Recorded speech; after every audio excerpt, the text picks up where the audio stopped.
Hola, bienvenidos, bienvenidas.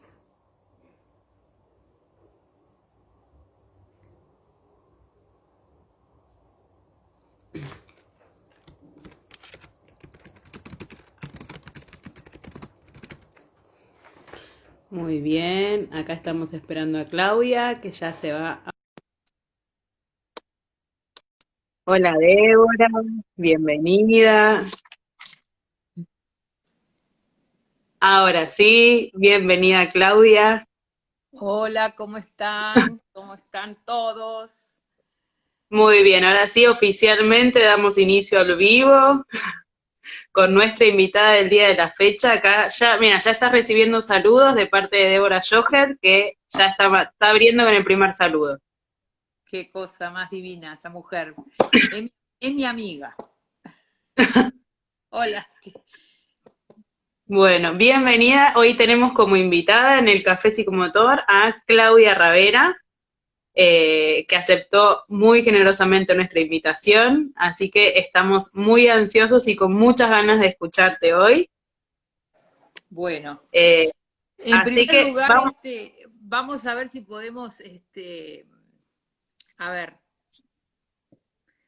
dialogar. Porque un café, ¿no? exactamente, A mí me encantó esto exactamente. del café y de Espacio Habitarte y lo que uno eh, hace en un café, ¿verdad? Acá en Uruguay le decimos boliche.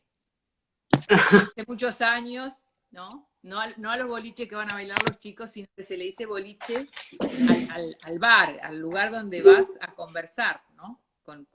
Bueno, sabes que acá también, acá es bien del lunfardo también hablar del bolichito, de encontrarse en el bolichito. Ahí está. Entonces, ¿cómo hacemos para hacer algo que tenga que ver o parecido a lo que es una conversación de un boliche, ¿no?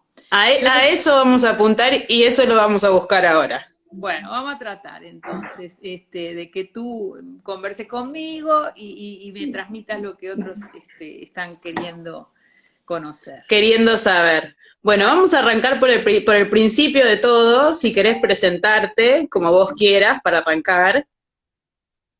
mira, a mí siempre esto de quién soy, qué soy, es como que me parece una cosa, a ver, me gusta más no contar nada y bueno, y a lo largo de la conversación van a ir dando cuenta de qué cosas hice. Y Bueno, estamos, psicomotricista sos, empecemos por ahí. sí. Bien, ¿y cómo llegaste a la psicomotricidad? Ahí está, ¿viste? Me parece que ahora sí empiezo a decirte un poquito qué cosas estudié. Bien, Eh, ¿cómo llegaste hasta ahí? no, ¿Empezaste por la psicomotricidad? no. Llegué como toda la primera generación, que fue en el año 78, de carambola, de carambola Ujú. absoluta. O sea, yo estudié magisterio, quería ser maestra, pero quería ser maestra de lo que antes se llamaba de preescolares, ¿sí? O sea, de Sí, de educación educación inicial. inicial. Lo que acá sería la maestra jardinera.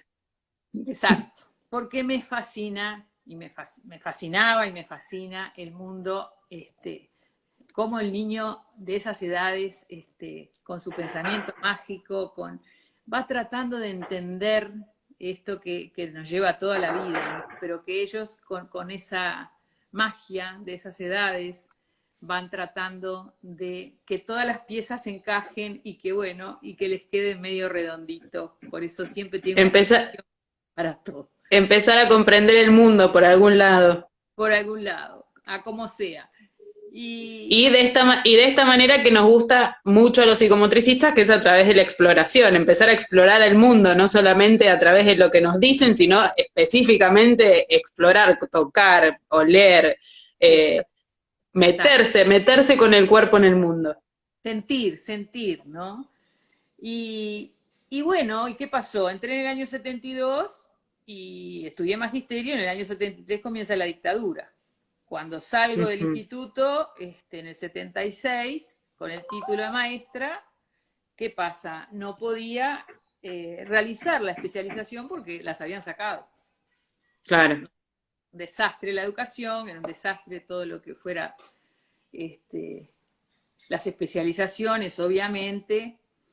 Y bueno, no sabía qué hacer. Era joven, quería seguir estudiando y empecé a trabajar como maestra con chicos de cuarto, después de sexto, y me sentía, la verdad, con una impotencia, con una falta de cultura general, porque hay que saber mucho para poder dar historia, geografía, matemáticas, enseñar, entre comillas. Pero yo me la pasaba bomba con los chiquilines en el recreo. Sí, totalmente. Cuando hacíamos paseos, que se gana, además trabajaban en una escuela pública, cuando hacían algunas excursiones de esas que se hacen por el día, me divertía mucho con ellos, me divertía que redactaran, me encantaban las redacciones, tanto es así que a veces me pasaba la parada de ómnibus leyendo lo que habían escrito, porque era algo que me producía mucha satisfacción.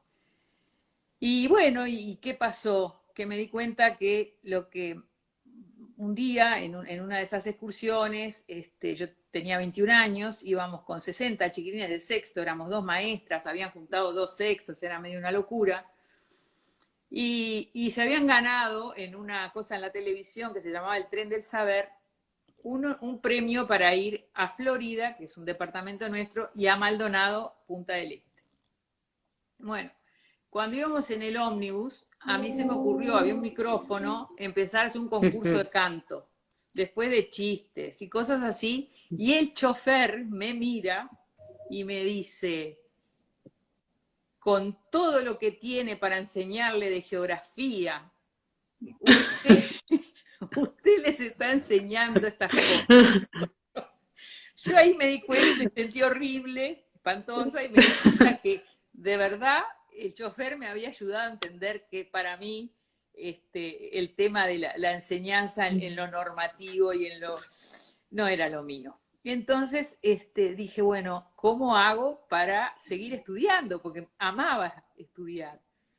Y fui a Facultad de Humanidades, a lo que quedaba, pobre facultad, a estudiar lingüística. Empecé en lingüística y era latín y griego, imposible.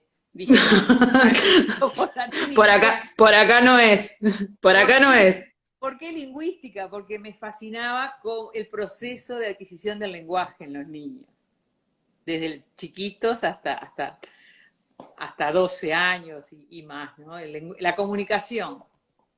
Bueno, la cosa que terminé en el Hospital de Clínicas, donde se había creado el servicio de neuropediatría en el año 75, a instancias de la profesora Rebollo, que era una neuróloga de adultos, pediatra, neuróloga, y unió ambas cosas y crea la neuropediatría como servicio anexo al servicio de neurología.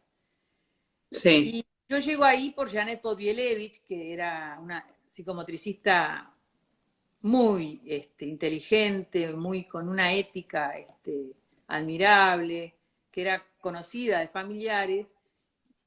Y fui al hospital, me dice, ¿por qué no venís acá? Capaz que podés seguir estudiando, acá se hace dificultades de aprendizaje. Y bueno, digo, puede estar bueno. Entonces fui, hablé con la profesora y me dice, mire, era febrero. Acá lo único que hay en febrero, porque las maestras especializadas estaban de vacaciones, es en el fondo una fisioterapeuta que hace reeducación psicomotriz. Bueno, entonces llegó un cartel, reeducación psicomotriz. Me sentía, a ver, en el desamparo más absoluto, porque no conocía a nadie, porque no sabía de qué le iba a decir a la fisioterapeuta. Claro, ¿de qué se trataba la reeducación psicomotriz aparte? Claro, ¿qué era eso? Además, Sí. bien de carambola, porque decía aprendizaje, dificultad de aprendizaje, no, reeducación psicomotriz. Bueno, ahí abro la puerta y era una sala, las salas de internación del Hospital de Clínicas son salas de 80 metros cuadrados, donde están las camas una al lado de la otra, ¿no? Más o menos 12 camas, y después tiene otra parte que es el solarium, para tomar sol los enfermos. Bueno. esa sala se había transformado en una sala de reeducación psicomotriz, 80 metros cuadrados. Pero en los 80 metros cuadrados lo que había era una mesa verde, redonda, de madera, un roperito, 3 aros, 4 colchonetas finitas, plegables y nada más.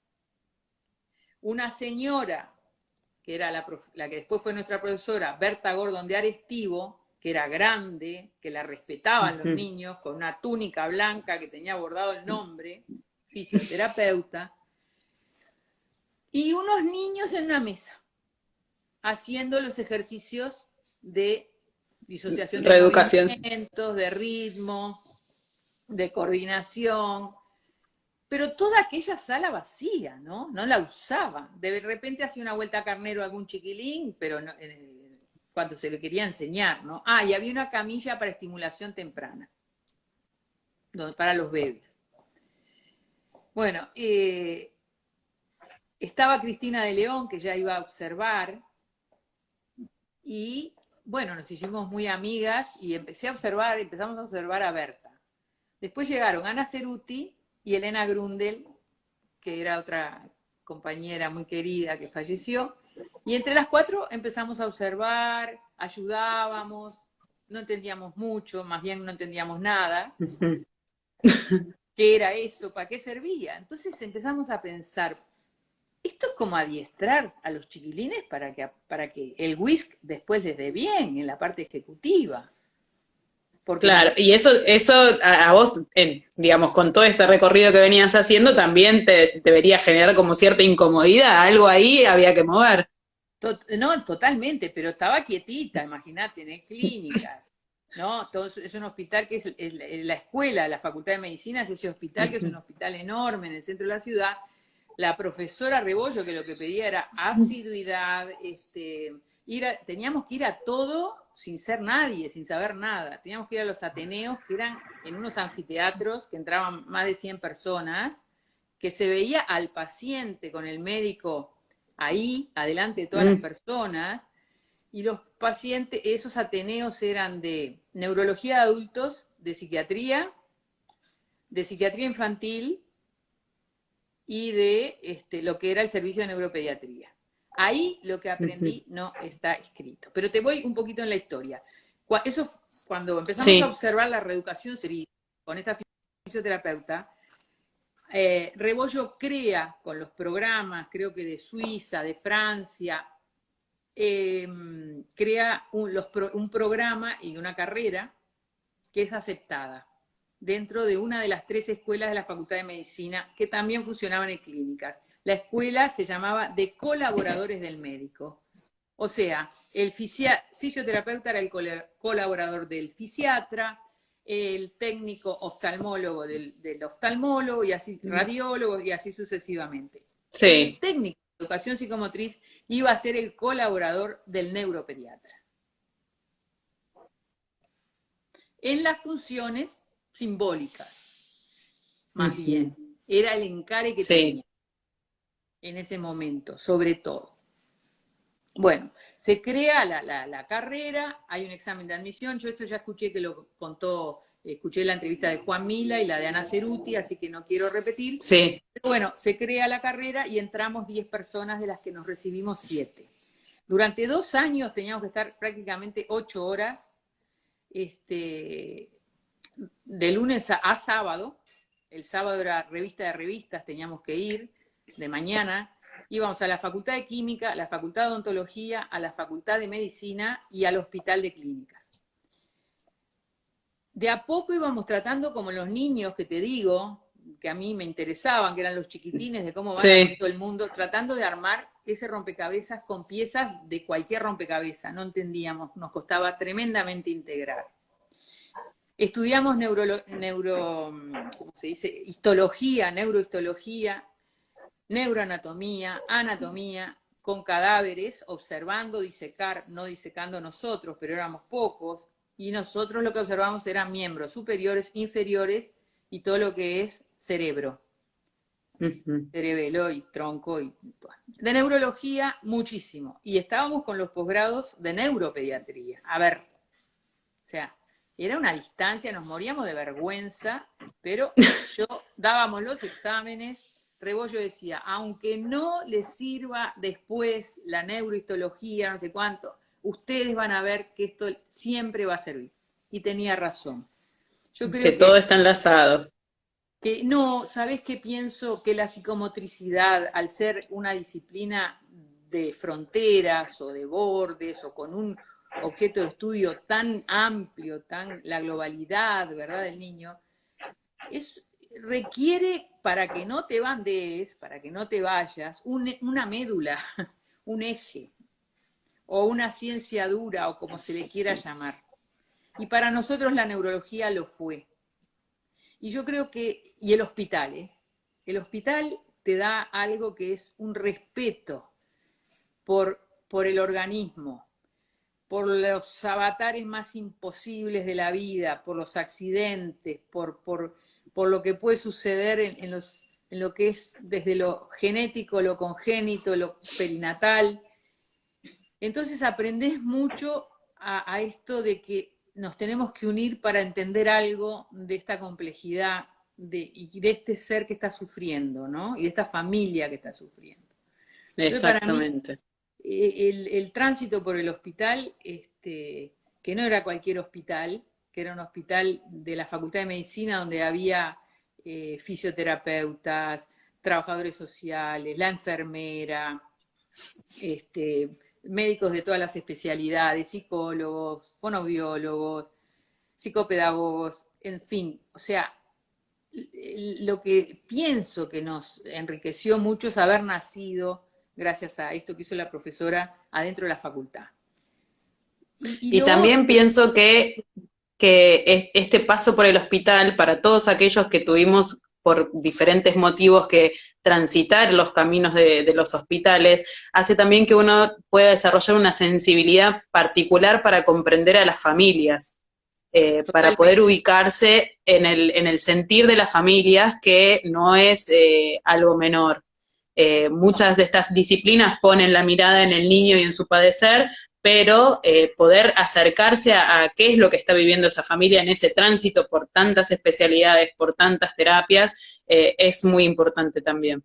sí, eso que decís es central, pero te agregaría una cosa, que es que como Ujú. nosotros trabajamos en eso que mal llamamos, tal vez no verbal, porque cuando hablamos de lo verbal no decimos no corporal, decimos Exactamente. verbal, como que es algo que está muy jerarquizado, cuando en realidad en nuestra filogénesis es mucho más fuerte todo lo que vivimos a nivel de comunicación primaria, gestual, tónico emocional, postural.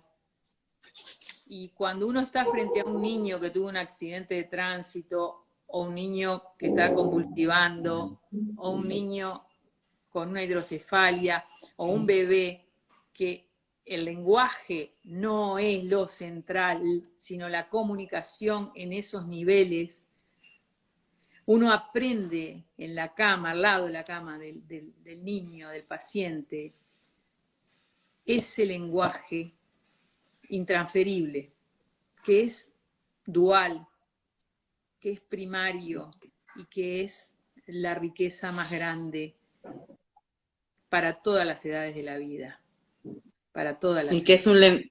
es un lenguaje que se siente, Sí, es el lenguaje del sentir. Yo particularmente trabajo con niños sordos, en atención temprana, y esto me resuena totalmente respecto a lo que yo veo día a día y a lo que hace, lo que es la comunicación real cuando no hay palabras. exacto, exacto. Cuando no hay Súper palabras, interesante esto. cuando no hay, porque, por ejemplo, los accidentados de tránsito, yo me acuerdo niños que quedan realmente con un daño importante, que uno igual los mira a los ojos y siente que hay una historia en esos ojos. Hay memoria, hay algo, ¿verdad?, que, que se transmite y que se tiene que trabajar desde eso, que a uno le despierta el más grande de los respetos por el sujeto, por la persona, por el enigma, por querer conocerlo y ayudar, ¿verdad? Eso para mí fue muy importante. Y lo otro muy importante que del hospital es el hecho que en los ateneos, los profesores que nosotros tuvimos, la profesora Rebollo, después fue el profesor Rulla y una cantidad que lo sucedieron, el hecho de que ellos le daban algo muy democrático, que era las archiveras médicas, las que atendían ventanilla, estaban en el Ateneo.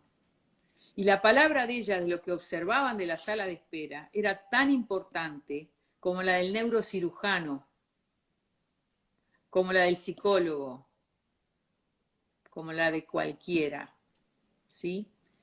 Y ese es un fenómeno, yo diría, lo universitario, que tiene como tres grandes patas, que es lo asistencial, la docencia y la investigación, busca generar sujetos sociales antes que todo y primero que nada. Ese es el objetivo de la universidad. Y se logra de esa manera democrática que yo sentí en los Ateneos. Allí uno siente que el equipo no es una opción, es una necesidad. Y eso creo que también una obligación profesional. Sí. Esto que vos nos contabas cuando nos encontramos antes del café, de los aportes que había hecho la interdisciplina y la transdisciplina en tu mirada sobre la psicomotricidad, creo que está íntimamente relacionado con esto. En esto de que deberíamos sentir como la obligación de abrirnos a compartir y a pensar al sujeto entre varias disciplinas, entre todos los que están trabajando con ese niño y con esa niña. Sí, yo pensaba, no sé si en otras disciplinas habrá pasado lo mismo que en la nuestra, cuánto problema nos hacemos o nos hemos hecho para explicar lo que hacemos, para explicar lo que es la psicomotricidad. Yo digo, un psicólogo tiene que andar dando cuentas qué es la psicología. Hay libros qué es la psicología, hay más libros de qué es la psicomotricidad que en otras disciplinas, digo, en la nuestra hay varios libros. Uno es el de Débora, el de Daniel Kalmels, hay muchos. ¿Por qué? Uh-huh.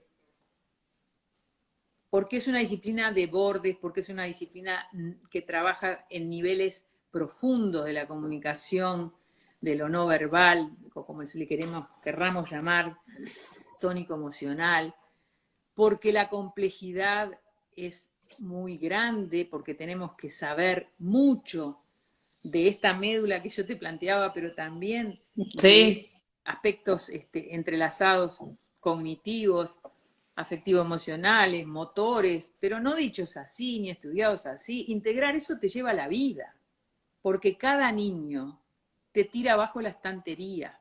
Pero cuando vos recién estudiás, te aferrás y repetís muchas veces, porque es lo que te da seguridad.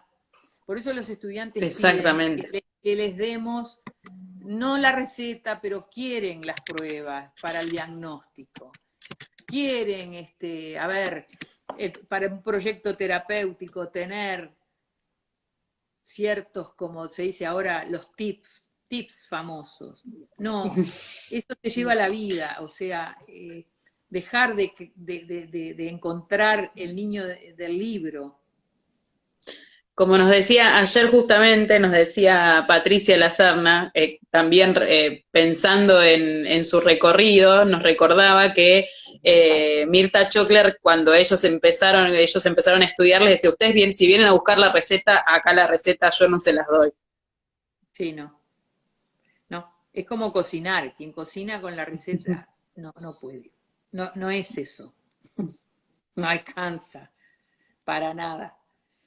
Y bueno, y cuando yo me fui trazando como etapas, una primera etapa que fue el trabajo en hospital, y tuvimos que hacer la docencia a los empujones porque no había psicomotricistas. Entonces la primera generación, cuando hicimos la asociación y las primeras jornadas de psicomotricidad rioplatenses, invitamos, me acuerdo que creo que a Noemí, a Mirta, no sé si a Daniel, y después eran profesores de neuropediatría, de psiquiatría infantil, una profesora, una alemana que hacía un trabajo corporal de maravillas, que era Bayertal, Ing Bayertal, que íbamos todas, pero particular. Había unas maestras especializadas que eran María Grompone, bueno, ahora no me quiero nombrar porque aburro con esto, pero lo que les quiero decir es que no sabíamos qué hacer con el título, qué trabajo, no había trabajo para psicomotricistas, y lo que hicimos fue seguir formándonos. Un día descubrimos lo de que existía Bernardo Couturier, que venía a Buenos Aires. Allí fueron Cristina y Ana a escucharlo, establecieron contacto con él. Rebollo nos dio muy para adelante, porque Rebollo era una persona muy, muy estricta, pero tenía algo que es fundamental en la universidad. Las disciplinas no importan, se las lleva el Lo que viento. importa es el conocimiento. Exacto, lo que se va construyendo el conocimiento, y lo que importa es el aterrizaje de ese conocimiento a la realidad del niño, del entorno, de uno, porque también nosotros tenemos que conocernos y mucho para trabajar en esto. Y cada vez se psicoanalizan menos y cada vez se supervisan menos, porque, bueno, es todo un tema. Porque, a ver, ahora existen las formaciones a través de los doctorados, bueno, los máster, doctorados, pero en nuestra época eran los grupos de estudio. Nuestra formación, si nosotros sumáramos, bueno, y hablando a veces con Débora, todo lo que ella hizo en Francia, es un trabajo, digamos, como muy para adentro, ¿sí? En pequeños grupos donde no se ve, ni se tienen por qué ver, porque nadie quiere que te esté viendo, no existía Facebook, no existían las redes, no importaba, al contrario, cuanto más estuviéramos en el café, tomando el café y conversando y estudiando y aprendiendo y discutiendo. Lo importante eran grupos que duraban años, grupos de estudio sobre Piaget, grupos de estudio sobre la teoría psicoanalítica, grupos de estudio sobre psicología social, pero si sumamos las horas, yo no te puedo decir las horas que eran, muchísimas, y años, no se concebía, o sea, vos tenías el área de profesional, laboral, donde trabajabas, tu análisis, que entrabas y salías, porque la verdad que trabajamos con el alma en la mano, y lo que es, digamos, la formación, lo que llamamos formación permanente, pero eran sobre todo grupos de estudio, interdisciplinarios, pero de lo más variado. Yo tenía una profesora de filosofía, una profesora de matemáticas, una neuróloga de adultos, de repente una ginecóloga. Estábamos estudiando, yo qué sé, psicología de grupo, ¿no? ¿Y la formación corporal? Bueno, la formación corporal nosotros no teníamos, hasta que Cristina y Ana no van a Francia y Bernard empieza después a venir acá, como contó Ana y Juan, nosotros no le dábamos la importancia que después se le dio. Sí la buscábamos, íbamos con esta alemana, que era una alemana que había pertenecido al movimiento de la Bauhaus, que se había venido por la guerra a vivir al Uruguay, y que era un ser exquisito.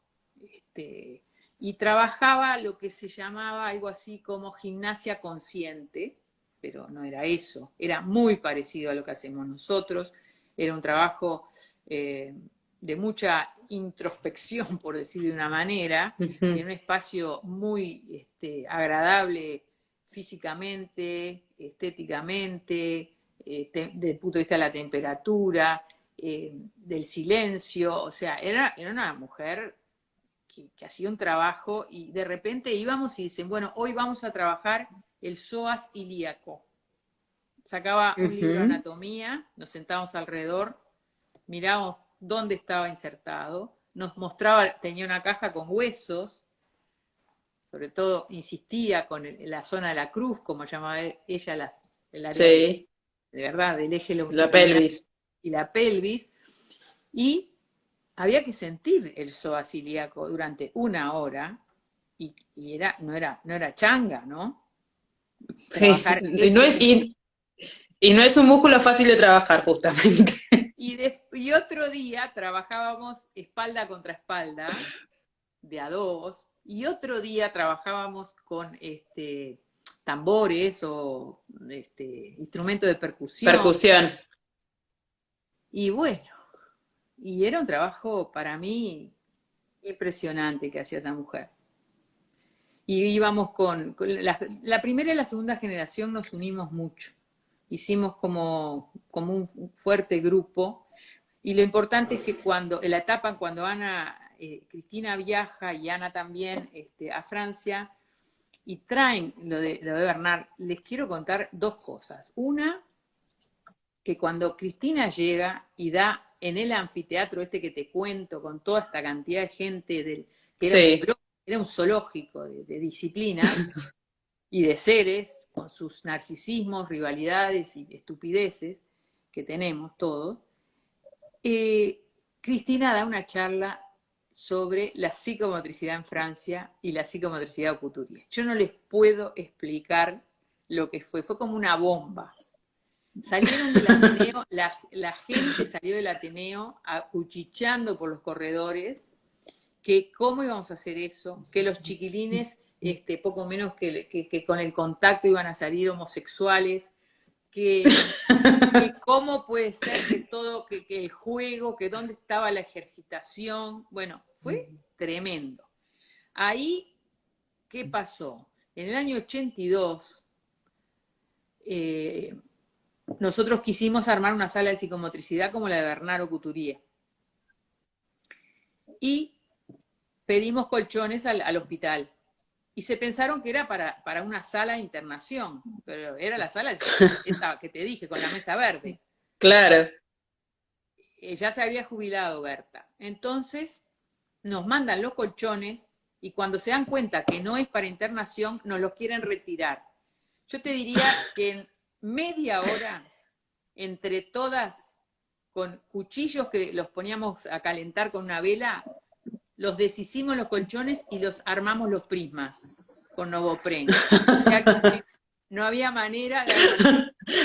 Ya no se pueden llevar los colchones. No, y después había que forrarlos y conseguir cuerdas y conseguir, bueno, recorrimos Montevideo pidiendo donaciones, nos dieron unos forros espantosos de color verde, verde inglés, que era lo que había para las cortinas del hospital. Entonces los forros eran verdes, todos. Bueno, pero nos quedó chuchi. La escalera, el espaldar, conseguimos espejo, cuerdas, y aquella sala de la mesa verde se transformó en una maravilla.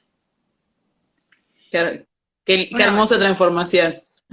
Tan maravilloso fue que nos decían la republiqueta, ¿no? Del 4.º piso, porque éramos como, a ver, éramos bravísimos. Era como el oasis del hospital. Éramos bravísimos, sí. El hospital es todo de adultos y ese era lo único que había de niños, era eso y el Centro Latinoamericano de Perinatología, que eran los recién nacidos de alto riesgo. Pero todo lo demás era de adultos. Y después estaba el hospital de niños, estaba el Pereira Rosell, donde ahora sí está neuropediatría, porque es una cátedra ahora y se trasladó al hospital de niños, pero estábamos en un hospital de adultos. Y bueno, el profesor Rulla, que sucedió a Rebollo, y que le importaban otras cosas, a Rebollo le importaba mucho la dificultad de aprendizaje, la dislexia, a Rulla, por el contrario, le importaba mucho el desarrollo de los niños chicos, la parálisis cerebral, la epilepsia.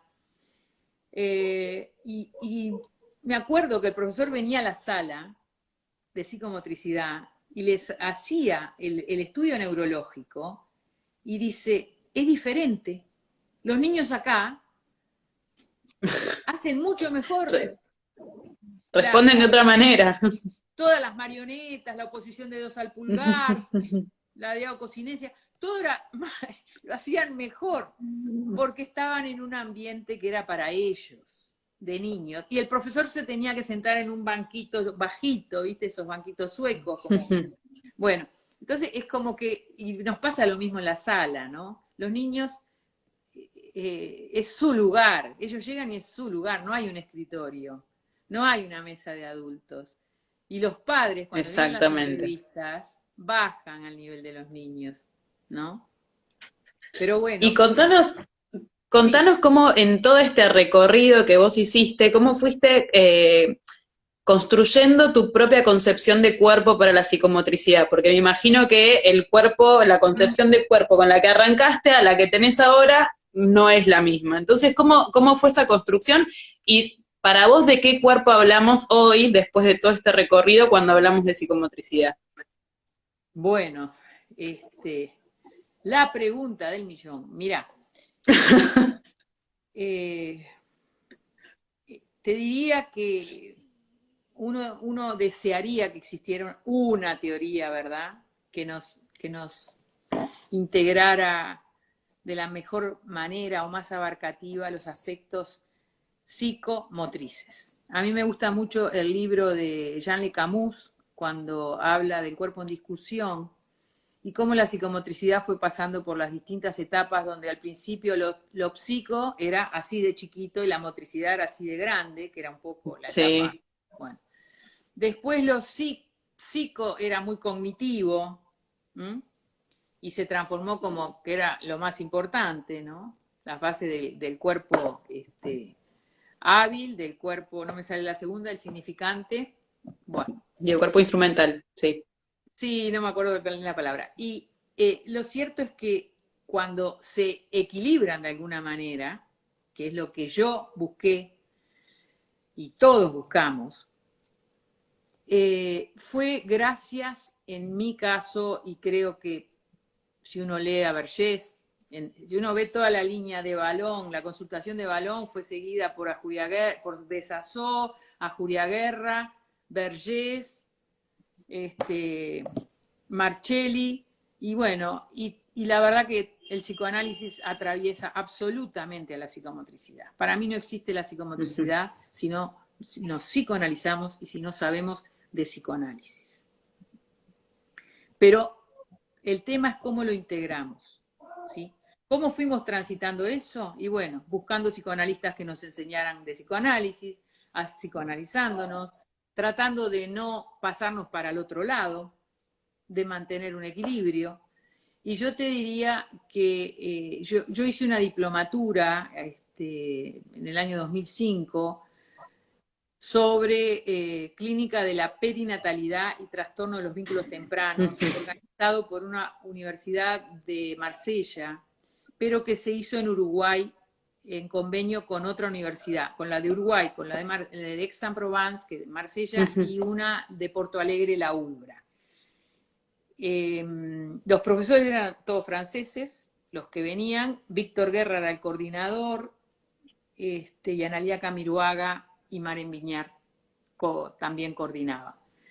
El tema es que esa diplomatura a mí me permitió dar un salto enorme, en el sentido que la observación de bebés que tuve que hacer dentro de la línea de Stervik, no es la de Stervik, me hizo convencerme, comprender profundamente cómo es la construcción subjetiva y cómo el cuerpo que se va construyendo y la psiquis que se va construyendo se van habitando mutuamente. ¿Sí? Los psicoanalistas aprendieron de nosotros, muchísimo, pero muchísimo, y nosotros de ellos. No de todos los psicoanalistas. Cuando decimos en Uruguay psicoanalista se le llama al que es egresado de la Asociación Psicoanalítica del Uruguay, que tiene que es, digamos, relación con la IPA.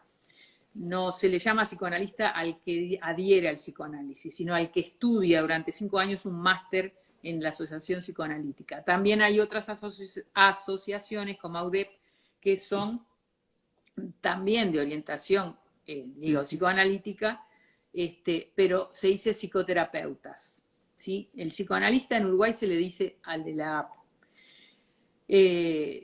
Yo trabajé mucho en la primera etapa, yo me planteé una etapa de hospital que duró como 20 años, una etapa de clínicas interdisciplinarias que ya ahí eran a nivel privado, ambas coordinadas por psiquiatras infantiles que eran psicoanalistas, que eso es muy importante, porque no es el psiquiatra infantil que envía medicamentos, es el que sabe de psicopatología, es el que sabe comprender dinámicamente el funcionamiento del niño.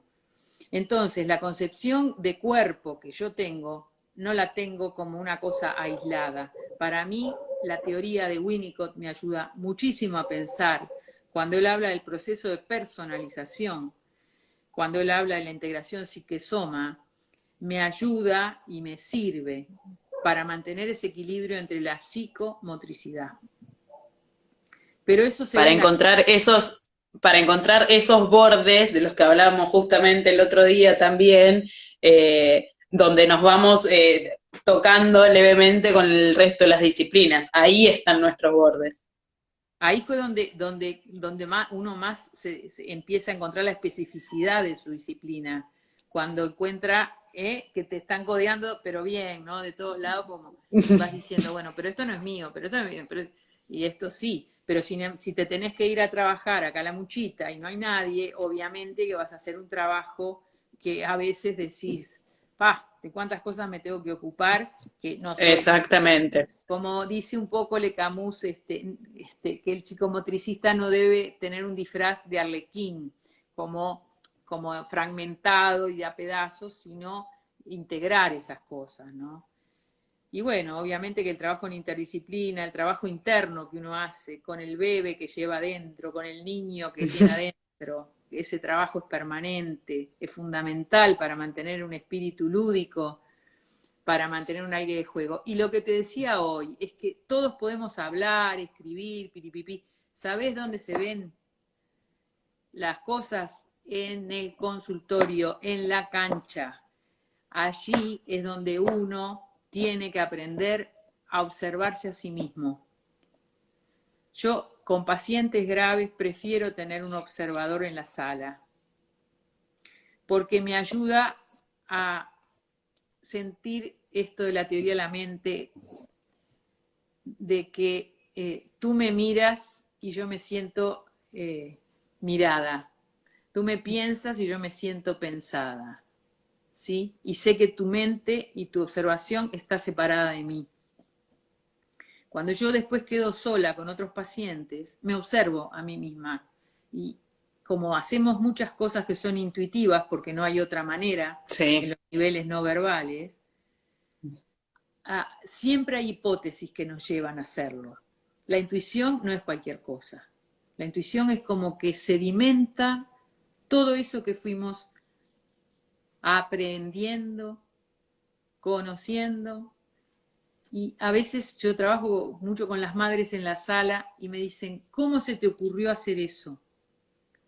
Por ejemplo, ¿qué te pasó por la mente? ¿Qué te pasó por el alma para hacer eso con mi hijo? ¿No?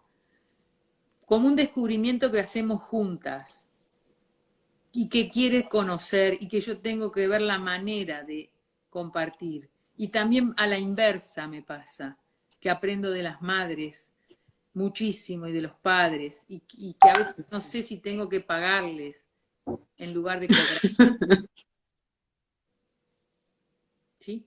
Entonces, bueno, eso es algo, tenemos una profesión que nos enriquece mucho, pero que nos hace, me parece a mí, trabajar, si trabajamos bien, con el alma en la mano. Y hay que cuidarse. Hay que cuidarse mucho. Hay que cuidarse para poder cuidar al otro también. Pero bueno, después, es muy interesante toda esta... Sí, te otra escucho. Cosa del psicoanálisis quiero decir. Después yo tuve otra etapa, después de las clínicas, que me fui a trabajar a un espacio, diríamos, de docencia libre y de consultorio con Víctor Guerra y con 4 psicólogas, 2 de las cuales son psicoanalistas.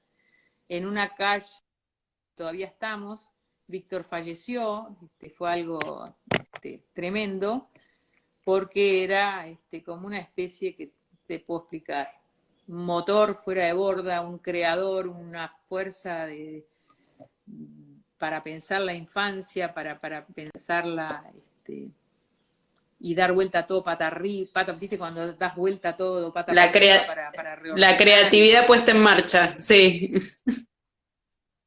Exacto. Bueno, Víctor aprendió mucho de la psicomotricidad y teníamos diálogos fuertes y buenos. Sin polémica no hay pensamiento científico, otra cosa. Y para polemizar no hay que hacer barritas, ni grupitos, ni eso.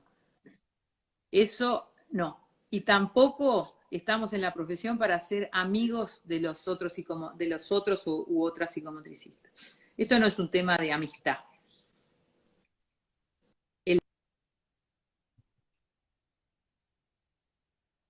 Es la ética de cada uno, el ser una buena persona, saber lo bueno, lo malo,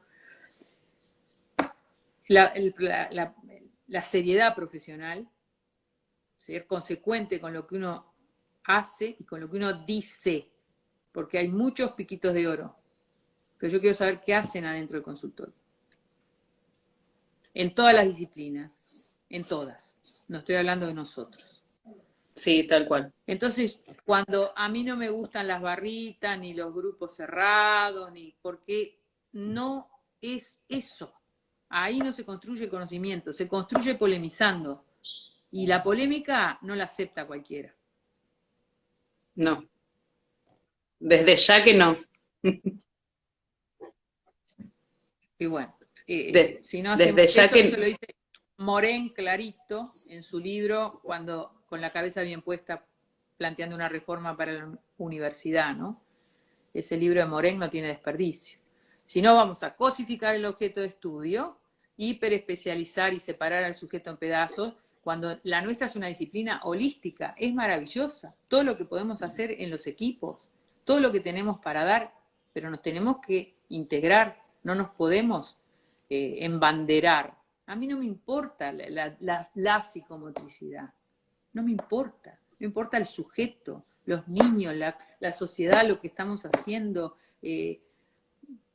si podemos avanzar, ¿verdad? Eso es lo que importa, como sociedad, como cultura, con todo lo que está pasando, con las pantallas, tenemos que trabajar sobre tantas cosas que no me gusta eso, ¿no? Pero bueno, es un tema que me parece que hay que poner el conocimiento no, siempre alto. que hay que poner en conocimiento y también como colectivo, o sea, planteárnoslo como colectivo. Esto de que poder ampliar la mirada, poder salir un poquitito de esos lugares tan rígidos creados a través del tiempo respecto a las posiciones y a las formas de hacer.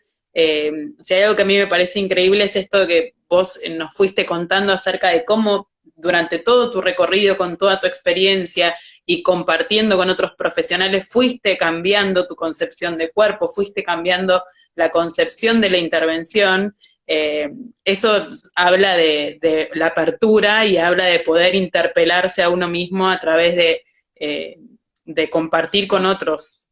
Yo creo que más que, no sé si es la palabra cambiando, sino como que vas como integrando realmente y enriqueciendo y aumentando. Y hay veces que haces cosas que son un ejercicio con algunos niños y hay que hacerlo. El tema es cómo lo podés hacer en un ambiente de buen vínculo, de juego, trabajando con los padres, trabajando con la escuela, o sea, es eso. Te quería decir una cosa que me quedó en el tintero. Cuando te Sí. dije de Víctor Guerra y de las polémicas, él me decía lo siguiente: ustedes tienen un objeto de estudio que es demasiado omnipotente. Y es cierto. Entonces, tenemos que ver por eso la interdisciplina nos ayuda, porque nos circunscribe a pensar desde dónde estamos trabajando y con qué hilo conductor. Y lo otro que decía es la sala de psicomotricidad es muy seductora. La de Bernardo Couturier. Sí. Nosotros no somos una sala de psicomotricidad. El psicomotricista y la sala son dos cosas diferentes, pero lo ponemos todos, ponemos la foto con los primas atrás como si fuera una especie, no sé, de logotipo. No, eso no me gusta. La sala de psicomotricidad la inventó Bernard porque, bueno, porque en Francia, de alguna manera, sobre todo en las grandes ciudades, necesitaban los niños tener un espacio para vivir el placer sensoriomotor. Es maravillosa la sala de Bernard. Pero si yo soy una buena acompañante del desarrollo de un niño, no digo psicomotricista, puede ser una maestra, puede ser una madre, una tía, cualquier persona que esté con un niño, profesor de educación física, está en la escucha que tú tengas para llegar al alma del niño, para escuchar qué es lo que eso otro que tiene que ver con elementos inconscientes y que no tenés que estudiar tanto psicoanálisis para esa escucha. Y lo otro es que Víctor me decía, ustedes tienen que tener cuidado porque a veces entran en una especie como de cierta laxitud en el tema del contacto con el niño y en el contacto corporal. No lo decía por mí en particular, sino por cosas que él veía en los grupos. Nosotros trabajamos mucho dando charlas para psicomotricistas. Me decía, hay que tener una cosa presente. Para el psicoanálisis, un sujeto, gracias a que va pudiendo sublimar, que va pudiendo, digamos, elaborar y que va pudiendo reprimir los impulsos más primarios, va pudiendo organizar su psiquismo y obviamente la temporalidad y obviamente la espacialidad y obviamente la corporeidad o como se le quiera llamar. Entonces, los aspectos de poner cotos son fundamentales y tenemos que aprender de eso. Porque a veces en los congresos, a veces uno ve cosas que son muy, pero muy preocupantes. Sobre todo en una especie, a mí me suena a veces como que vale todo, ¿no? Que si el niño claro. Bueno, pero ese niño, a ver, se está masturbando en una sesión. Yo he visto en un congreso una niña masturbándose y decían, vean cómo está resolviendo el Edipo. O sea, eso es un cambalache. Bueno, esas cosas no las tendríamos que tener vergüenza. No pueden pasar. No pueden pasar. Y a mí eso es lo que me pone mal. Haber visto nacer una disciplina y no quiero que gane en extensión y pierda en comprensión, hablando en términos matemáticos. Que claro. ¿Sí? Es claro. No. Eso sí lo voy a defender a capa y espada. Que encuentre el espacio y que cada vez podamos ir construyendo con más herramientas la especificidad. Sí, y sabiendo que tenemos, me parece a mí, que tener mucho cuidado y que no podemos discriminar así nomás cuando un niño está disfrutando y sintiendo placer o cuando un niño está pasado rosca y excitadito o erotizadito, ¿no? Esas cosas tenemos que manejarlas, no siempre las manejamos. Y si no las manejamos tenemos que supervisar o dialogar o llevarlo a un ateneo, pero no podemos andar mostrando a veces videos con cosas que son peligrosas, ¿no? Porque los jóvenes ven, ese es el problema, y creen que eso es lo que hay que hacer, y eso es lo que me preocupa, que gente joven piense que eso, que resolver el Edipo de esa manera, en un congreso, no está bueno. Y que no haya una voz que diga algo, ¿no? Porque bueno, porque es complicado. A mí eso Bueno, realmente, y creo que no soy la única, somos muchísimos. sí. Aprovechando esto que traes sobre los que están viniendo y los que están viendo estas cosas y los que se están formando, voy a aprovechar porque nos quedan poquitos minutos del encuentro ya, aunque usted no lo crea. Eh, y queríamos hacerte con Lau la pregunta que hacemos al final de todos los cafés psicomotores, que es justamente esto: ¿qué te gustaría decirles, qué te gustaría dejarles, qué te gustaría transmitirle a toda esta nueva generación de psicomotricistas que se están formando, que están arrancando a construir este rol y este espacio de profesional de nuestra disciplina? Bueno, creo que dije algunas cuantas cosas ya para Dijiste un montón. no, El que estuvo, el que, a la juventud, ¿no?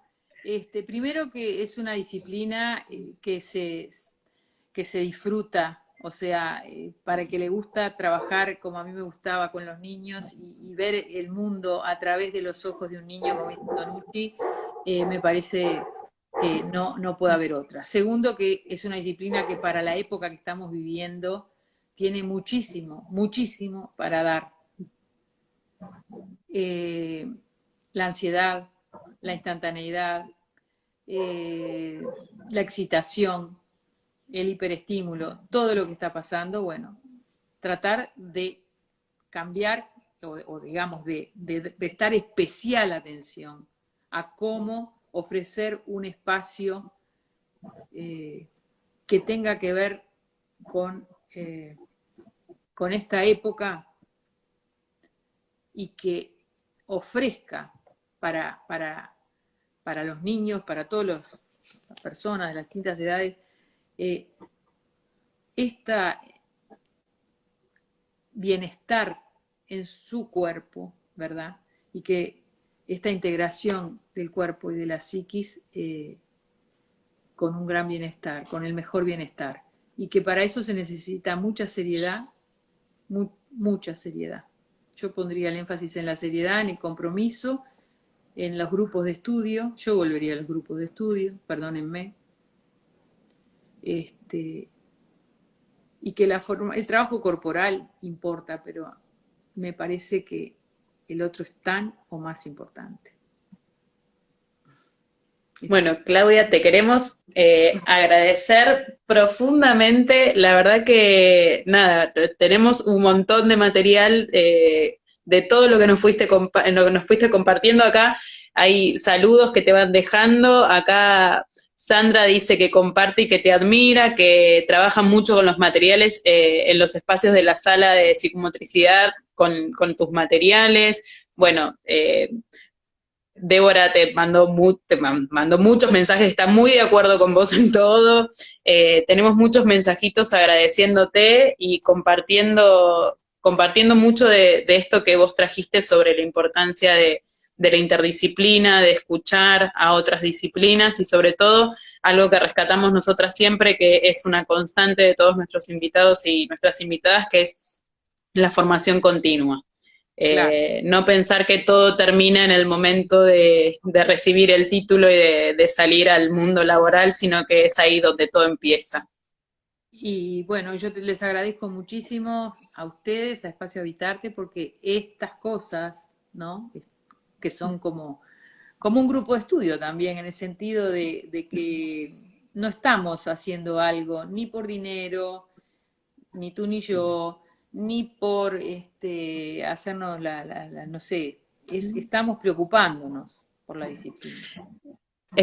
A nosotras los que nos preocupa es esto de que lo que traías al principio de nuestra conversación, que tiene que ver con tener que explicar todo el tiempo qué es la psicomotricidad. Entonces, parte de la responsabilidad que tenemos los psicomotricistas y las psicomotricistas es difundir nuestra disciplina, es acercarla a los espacios donde estamos trabajando, es acercarla a los compañeros en los espacios comunitarios, en los espacios educativos, y compartir realmente cuál es nuestra mirada para que cada vez sea más fácil acceder a la psicomotricidad. la única manera de que podamos decir lo que hacemos es a través de los pacientes. Yo hablo desde la clínica. Y cuando a mí me llega un niño derivado por otro paciente, ahí digo, estoy trabajando bien. No cuando me lo manda un profesional. Cuando me lo manda una mamá, un papá, que conoce, que trabajé bien con otro niño, que lo ayudé, que le hice bien.